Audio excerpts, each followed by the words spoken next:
Hi, I'm Tamara Kandaker.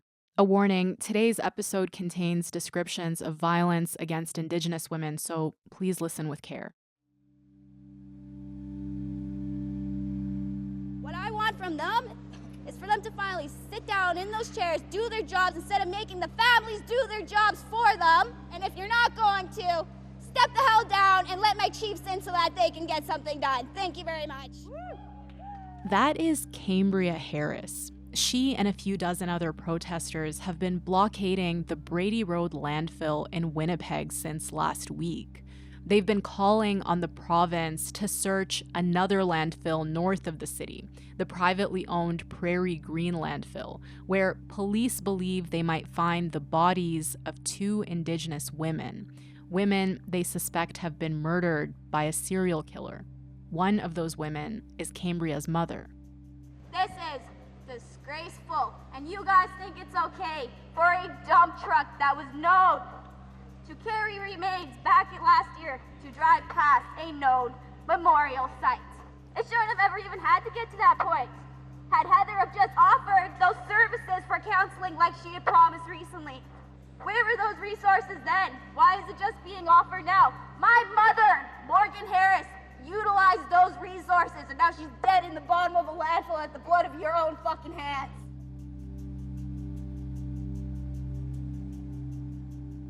Protesters have been camped out at the site for months, but the most recent blockade started when the province announced it's not going to go ahead with the search. Premier Heather Stephenson says it's too expensive and too dangerous. We cannot ignore the complexity of the issue and the objective viability of other considerations and the likelihood and probability of finding the bodies of those individuals who perished.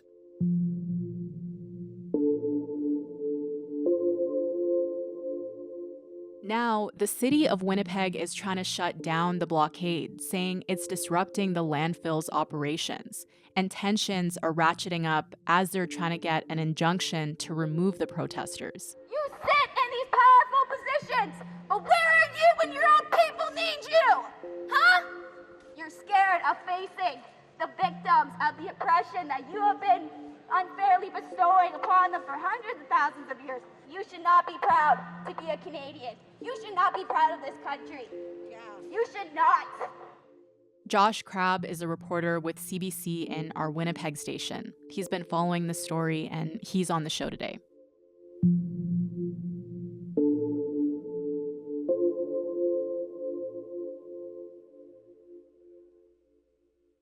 Josh, hi. Thanks so much for being here. Hi. So, Josh, I mentioned off the top that these protesters, they're calling for the search of the Prairie Green landfill, and it's believed that the remains of two murdered Indigenous women might be found there. And we actually talked about this on the show back in September, but for people who don't know or don't remember, can you talk to us a bit about who these women are? Yeah, absolutely. Their names are Mercedes Myron and Morgan Harris. Winnipeg police say they're among four victims of an alleged serial killer last year in Winnipeg. They're both members of Long Plain First Nation, which is just west of Winnipeg, but they had been living in the city prior to their disappearances and deaths. Myron was just 26 years old. She was a mother. Her grandmother, Donna Bartlett, says Myron started living on the street after her children were put in foster care. And her family last saw her in March 2022 and reported her missing in September 2022. And Donna Bartlett remembers her granddaughter's jokes and big smile. Morgan Harris was 39. Her daughter, Cambria Harris, who's been pushing for a search since this past December, says Morgan was a mother of five and a grandmother who was happy-go-lucky and silly. Both women used homeless shelters in Winnipeg's core. Police believe the women were killed, left in a dumpster, and then their remains were transported to the private landfill just north of Winnipeg. And they're two of the four women allegedly killed by the same man, who I'm going to ask you about in just a bit. But first, can you tell me about the other two women? That's right. The other two women who police believe were killed by Jeremy Skibicki are Rebecca Contois and an unidentified victim given the name Buffalo Woman. Rebecca Contois' partial remains were found in a North Winnipeg garbage bin. Her partial remains were also discovered in the Brady Road landfill, which is where protesters are. Right now, she was really the first victim identified. We don't know a lot more about Buffalo Woman. People are still trying to identify her. Her remains haven't been located, and their whereabouts are not known. So, we don't know much about Buffalo Woman, but can you tell me about where that name came from? Yeah, that was a name that community members, elders came up with. They wanted to give this person who, a human being, a name, not just a fourth victim. And so that happened shortly after police announced that there was an unidentified victim who they believed was killed by Jeremy Skibicki, along with Morgan Harris, Mercedes Myron, and Rebecca Contois. And you mentioned Jeremy Skibicki. This is the man who's been charged with all four of these murders. What do we know about him and his connection to these women?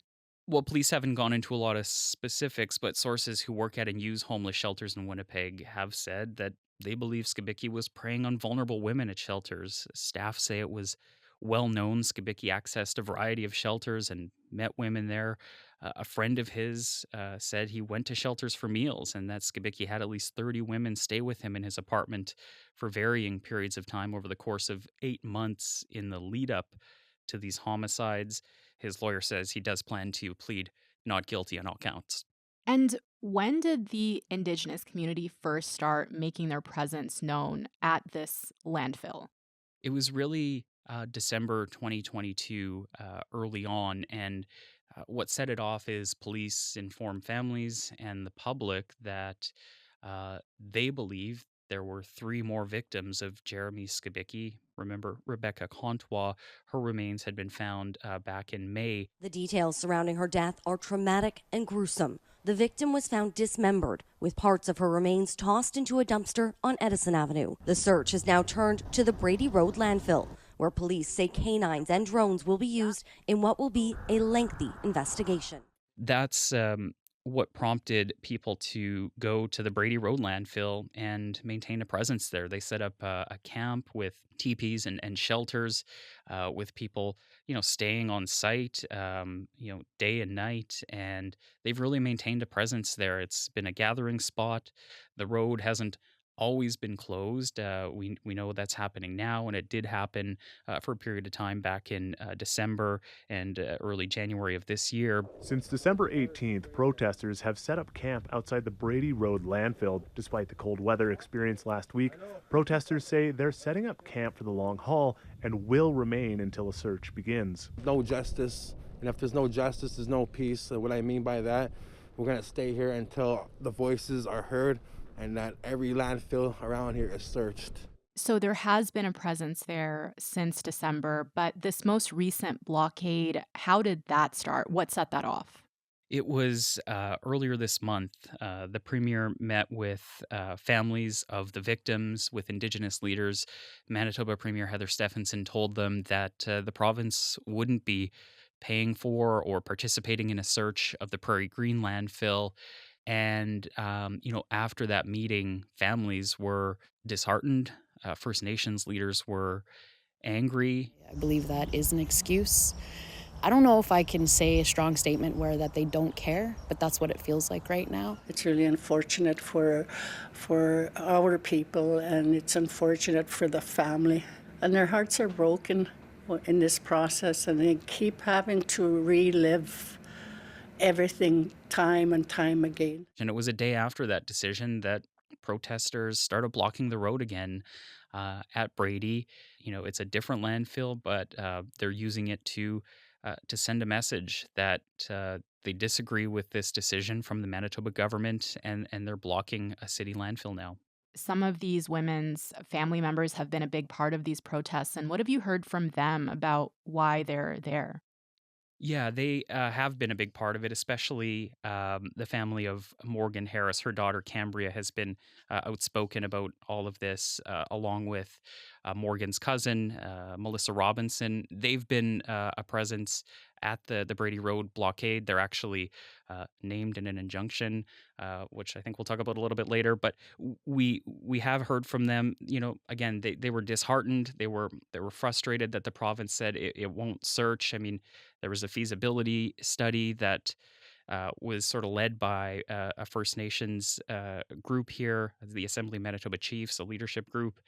And when that study was presented to the province, and the province reviewed it and said, "Look, we're not going to do this," they just felt like, "What more do we have to do to get this search done?"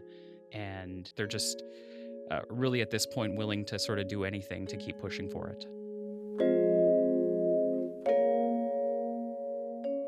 Where is our premier when we need protection?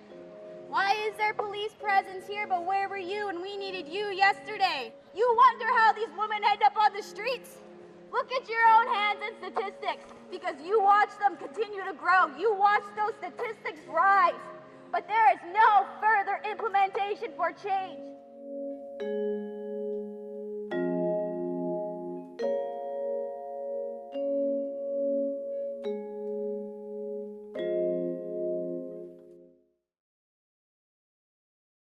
So, why not search the dump? Why has the province refused to do that? Yeah, so I mean, the reasons cited by the premier have really been to this point the safety of workers. That is what the premier publicly said. It would be a massive search effort. It would require, excavating a landfill, hauling out materials from that landfill, taking it to a facility which would have to be constructed, and then examining the materials using a conveyor belt. So it would be a huge effort, but the premier has really said it's about safety. We cannot ignore the complexity of the issue and the objective viability of other considerations, things like toxic and hazardous waste that are in the landfill when it comes to a search. The health and safety considerations of those who would come forward and be those that search the landfill. And Is there a cost and a timeline that's been outlined in the report? How much would it cost and how long would it take? Yeah, so there was the feasibility study I mentioned, which was conducted earlier this year. It would take, according to the feasibility study, up to 3 years, and it could cost between 84 and $184 million. So there is a price tag that goes along with this, and while the premier is citing safety, some people feel that this is about money. No one has said that publicly. People are still waiting to find out if the federal government will fund this, but we haven't heard from them yet on what they plan to do. And when it comes to safety, what exactly are the risks to workers who would be sifting through these materials that the premier is citing?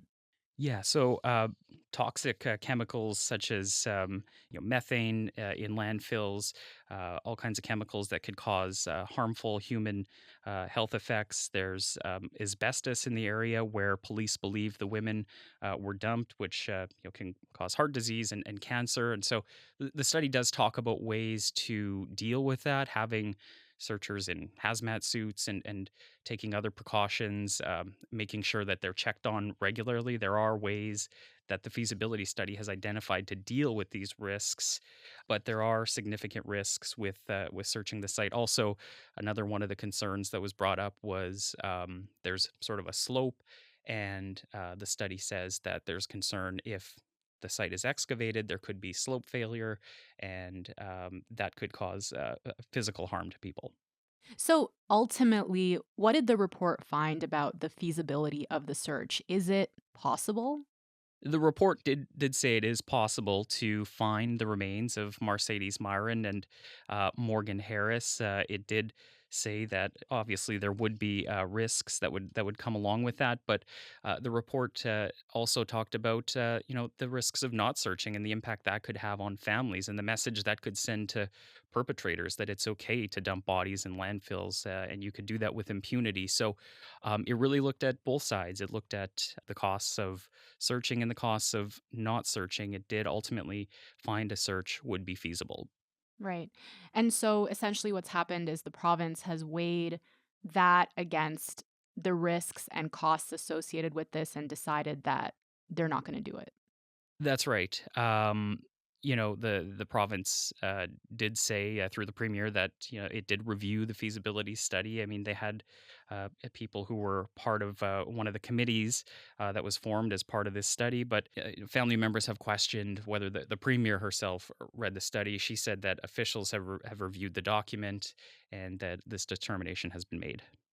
And I just want to note on Wednesday, the federal Crown Indigenous Relations Minister, Mark Miller, called the province's decision not to search the landfill, quote unquote, heartless. This has been dealt with in a very heartless way, quite frankly. And we do absolutely have to try as a federal government. He said that the government would be willing to work with the province to search the dump and that Canada has done these kinds of things before, but that the federal government can't actually do anything right now because this is provincial jurisdiction.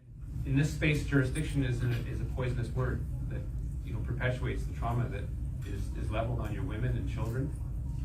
The federal government's willing to help, but the reality of where we're working is that the government of Canada can't nationalize a garbage dump or the waste. Right. And on the other hand, the province says the decision ultimately lies with the federal government. So it's sort of a political football at this point. And also there's the city of Winnipeg. I mean, their municipal landfill is being blocked right now. They don't own the Prairie Green landfill, but obviously the city is part of this too. So it seems to protesters that no one wants to deal with this right now, that governments are passing the buck on this. And yes, Minister Miller did say that, he feels this has been dealt with in a heartless way, and that given the delays, they've sort of run out of time to do a search this summer. So this all started back in December, really actually back in spring of 2022. It's been more than a year that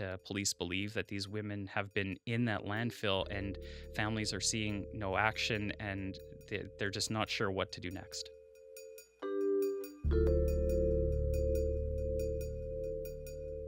This whole issue has been problematic from the very beginning because it's using the term feasibility. And unfortunately, that was the term that was used from the Winnipeg police from the very beginning, and as a result, what this whole issue has been framed with is, are Indigenous women worth looking for?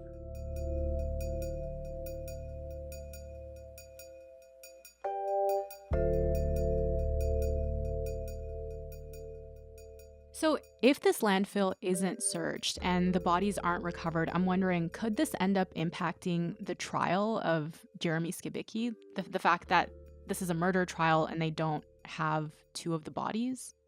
It could be a factor in the trial. Obviously, the Crown, they feel like they have enough evidence without the remains to proceed with charges against Mr. Skibicki. So, we have seen cases where there have been convictions where there's been a homicide and no body found. It's not unprecedented. And in this case, the Crown says that it has a strong case. So the Premier did say that, they don't want to jeopardize the legal case against Skibicki by searching in any way, maybe suggesting that if the bodies aren't found, that, that could be used as some sort of defense by Mr. Skibicki. But the Crown here has said that they do believe they have enough evidence without the remains. So we're recording this on Thursday afternoon. What's the latest with the blockade at the Brady Road landfill today? The protesters are still there. The main road in is closed. Commercial trucks and personal vehicles are now using a temporary back road to get into the landfill. So it's still operating, but the city says that's not a long-term solution. Last Friday, when the blockade had just started, there was a big rainfall, and that road had to be shut down because it became unpassable. So the protesters are still there. The dump is still operating. The protesters say, look, we haven't shut down the dump. We're here maintaining a presence to call for a search of Prairie Green landfill. And really, they want a search of Brady Road landfill as well for the remains of any other missing and murdered women. And they're still there. The city has gone to court. They want an injunction that would allow police to go there and arrest and remove protesters if necessary. The injunction has not yet been granted, but there's a hearing coming up, and we should find out soon. And why does the city want this blockade to end? Why have they asked for an injunction? Well, they say that this landfill is needed to, collect the waste of 750,000 people in Winnipeg, and that if the blockade continues and they lose access to the facility, there's environmental and safety risks with the buildup of toxic gases and liquids in the landfill, which need to be removed if trucks can't get in there to get that stuff out. It could have environmental impacts, and it could lead them to violating their license for operating the landfill. They also say if trucks can't get in there, they may have to divert garbage to other landfills.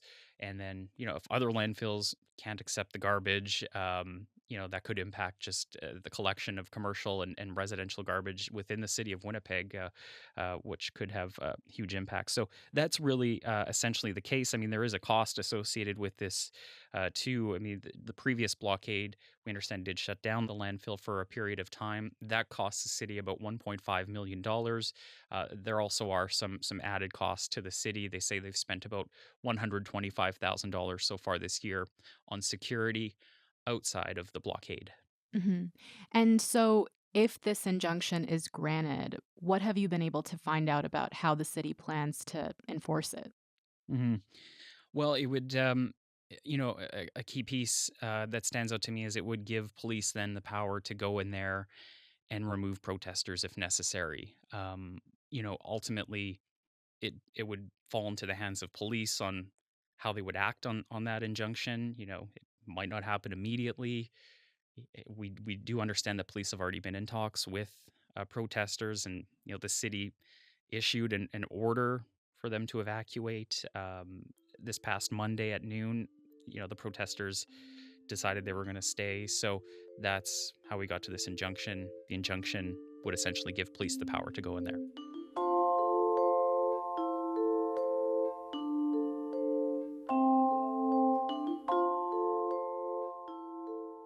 I know there's already been some tensions flaring up around this. There was this incident where a man dumped soil on a memorial for the women. Can you tell me a bit about what happened there? Yeah, so that happened one morning earlier on this week when only a few protesters were at the site, and they say a man in a pickup truck came on. This was captured on video too. Came on to the site. There were some talks between a few of the protesters on the site and the man, and what ended up happening is there was video captured of this man shoveling landscaping material onto a red dress mural that had been painted on the road at the blockade. Take care of your own way. We are, you dumbass. Then why are they dead? Why yeah, you want to talk dead? Like that? You care about them. Get your truck out of here, man. No. You're wasting my time. So? I don't give a about your government money. There were some frustrations expressed by the man, some very racially charged comments, and again, this is all captured on camera. And so, that sort of added to the resolve of protesters. They say, they did feel threatened by that incident. It was quite tense, and when I was at the site, there was actually another incident where a man drove up with a trailer load of building material and garbage. It was outside of the blockade, but he didn't say much. He just parked there and dumped his trailer load of trash in the middle of the roadway Mm. because he said he couldn't get into the landfill. Wow. Do you think there is a risk of things escalating even further? Yeah. So Wednesday night, there was a situation at a home in Winnipeg where we understand some people went to the home, believed to be of the man who dumped some of the soil, the landscaping material onto that mural. They went to his house and protested outside of his house. We understand there was a broken window in his house. There were photos of red hands painted on his home, on his door, and there was also some soil and other material dumped on his front step. And we do understand that police were there as well. And so that sort of goes to show how tensions have flared.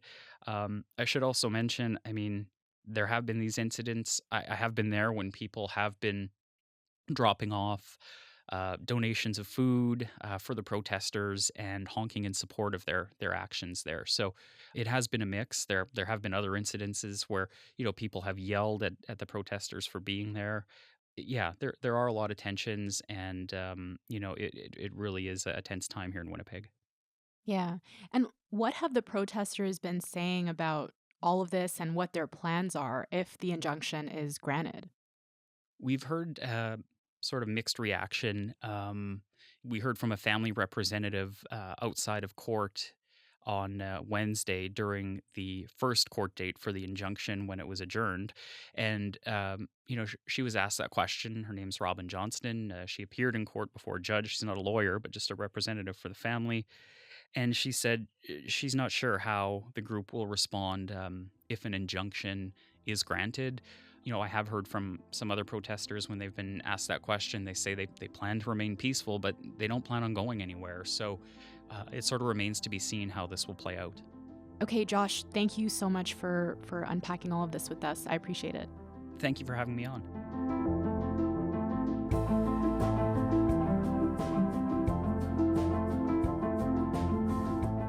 All right, that's all for this week. Front Burner was produced by Derek Vanderwyk, Lauren Donnelly, Rafferty Baker, Joyita Shengupta, Rachel DeGasperis, and Matt Muse. Our sound design was by Sam McNulty. Our music is by Joseph Shabison. Our executive producer is Nick McCabe-Locos. I'm Tamara Kandaker. Thank you so much for listening, and Front Burner is back next week.